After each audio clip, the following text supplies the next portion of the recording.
Hello and welcome to the Back Nine Report. My name is Carlos Torres, along with Fred Altvater. Every week we check in on the world of golf to bring you the latest news, insights, analysis, interviews, recaps, previews. Hey, we cover anything and everything golf. In other words, if it happened in golf, we have it for you. And Fred, this week again, it's our daily show, I guess, about the LIV. And even though it's not LIV, it's related to it because the PGA Tour is now we learn that is under investigation by the Department of Justice of the United States for the possible antitrust violations. But first of all, hi, how are you today? Well, Carlos, it's the Open Championship week, and if people are watching us, we hope that they will also click on and watch our Open Championship preview with our good friend Kieran Clark, because we cover a lot of issues in that, and we can't talk about anything in golf without talking about the LIV. And now, because of the back and forth between the PGA Tour and the LIV, the DOJ, the Department of Justice, is getting involved for possible antitrust issues that the PGA Tour may be constricting the LIV's right to do business because they're not allowing their players to leave the PGA Tour to go play on the LIV. So in the early 1900s, the Federal Trade Commission looked into the tour's practices and so, Carlos, we know this, that if a PGA Tour player wants to go and play in a European Tour event or an Asian Tour event or some other event, when there's a PGA Tour event happening that week, they have to get a release from the PGA Tour because they have signed documents, they've signed an agreement that they won't play in other tournaments or other leagues or other series without getting permission to do so.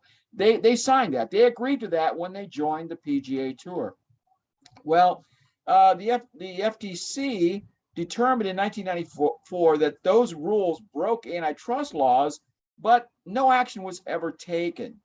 And that is the same time when Greg Norman tried to launch the World Golf Tour that eventually got taken over by the PGA Tour and Tim Fincham and made into the 4 WGC tournaments that we've seen over the years. So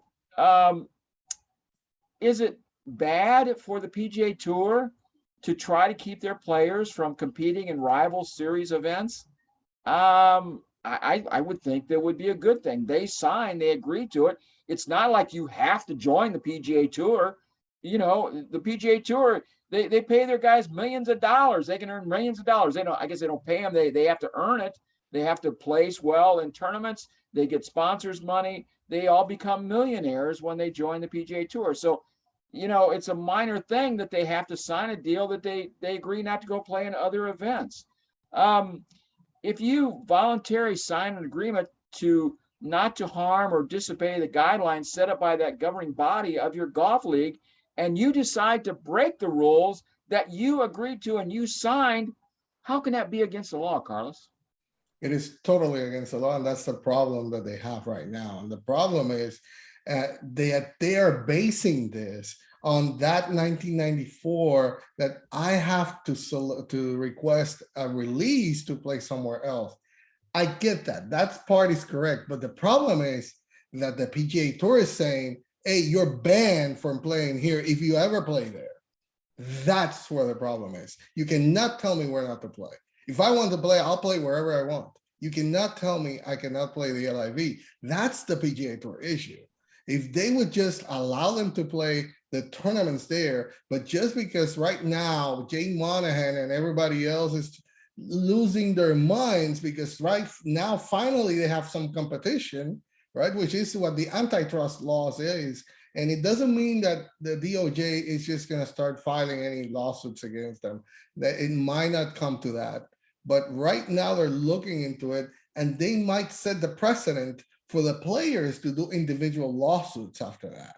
Okay, so yes, the problem is they are totally right in saying, because if you're working for me, which would be the way that they're independent contractors, but I sign an agreement to work for you, but hey, I want to do this work this other place. You cannot tell me I cannot do that. if I am not breaching anything, that it's because the problem here is, and that's what the law was saying, and what we talked about last week is there is not any proprietary information that I'm giving anywhere here by playing somewhere else. There's no proprietary product that is being broken by my presence in this other tour. No, I'm just trying to earn my money, and that's it. I can just go there and play. Now, if it goes against the release and all this stuff, that's different. But that's something that it's going to have to be on a different trial. Now, if you are trying to do those bans that they're doing, that is a different thing. And that's where this is all that's what this base is all about right now. That 1994, it was never tried. They didn't do anything.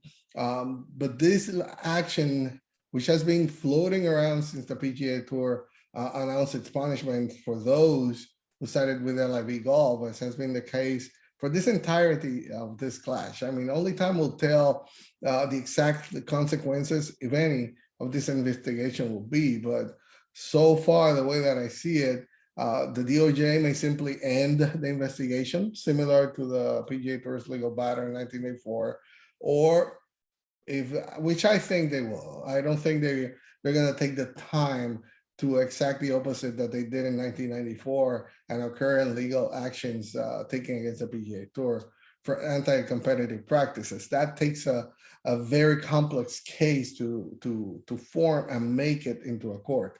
I really think that their actions may set individual players from LIV Golf, such as Dustin Johnson, Phil Mickelson, Bryson DeChambeau, and others, that may file an individual lawsuit.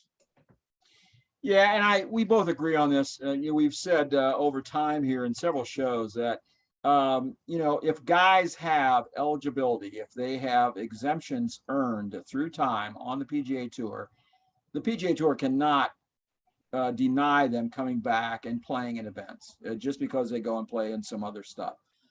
So we both agree on that point, and I think that will probably be upheld. And that's why the PGA Tour and the LIV have to get together one of these days and discuss this thing and say, hey, let's work out a schedule where we don't really get in each other's way, and we figure this thing out.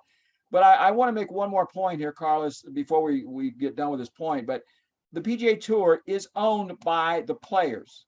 We talk about Jay Monahan, but it's he and his staff simply enforce the rules and manage the tour for the benefit of all the members who are the players themselves. A new competitor could be seen as a detriment to that business model. How can the PGA Tour taking actions against the new entity be seen as illegal? Well, you just touched on the point. You can't ban players that have earned exemptions from not coming back and playing and using those exemptions to play in your tournaments. So yes, the players can govern, they can set their own rules and they can govern their own league, but there's some other rules that you just can't break due to what the federal laws are.